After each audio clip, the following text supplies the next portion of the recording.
Hi everybody, welcome back. This is the third of the five key concepts that'll help you throughout History 430, 530, and I can say today for the rest of your life. And I can testify to that because this one, the memory of war, was imparted to me more than 30 years ago when I was a history undergraduate student at Chico State University.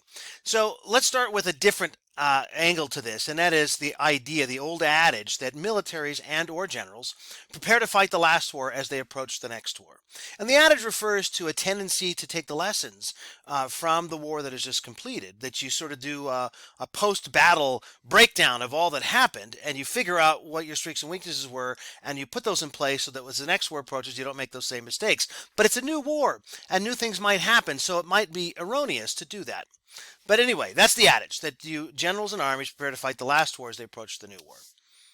The memory of war is a little bit different. So, in topics one and two of these five key concepts, emphasize the role of the executive and the role of Congress in shaping foreign policy, the conduct of war, the conduct of diplomacy and peace.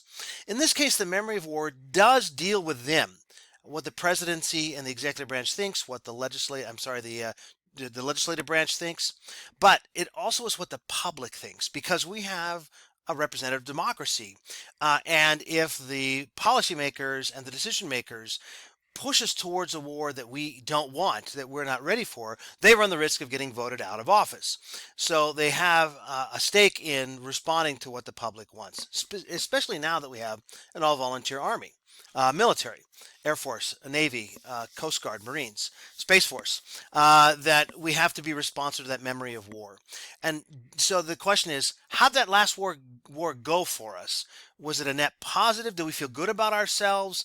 Did we have a lot of soldiers killed? What were the troops treated like when they came home? Like, what are the lessons that the public draws? And then what are they likely to think of a potential next war? Because to execute the diplomacy, to execute the war powers and other things, it does matter what the public thinks. And so keep that in mind as we go throughout the semester is what are we thinking? What are we feeling collectively as a citizenry and then as a polity? The longer it goes from the last war, the more muddled this becomes. Typically, it's sort of a commonly held thing, but you'll see something like as you approach the Spanish-American War in 1898, it had been the last major war that the United States had engaged in that was a symmetrical war was the Civil War. And you had politicians and people who were older, like President McKinley, who were very aware of the horrors of war, who didn't want to, they wanted to avoid war at all cost. He had been a young soldier, McKinley had been at Antietam, which was the single bloodiest battle in U.S. history to that point. So he was very hesitant. But 30 years on, someone like Theodore Roosevelt, who was the Secretary of the Navy and who then became president later on, he only sees the parades, he sees the medals, he sees the honor afforded to the veterans, and he thinks, "What a shame that my generation has had this opportunity." The memory of war then becomes modeled. But if you look at our approach to World War One, then our approach to World War Two, then our approach to the Korean War, the Vietnam War, and other conflicts, it's shaped by the memory of war. So keep this one in mind. Memory of war, one of those three key concepts.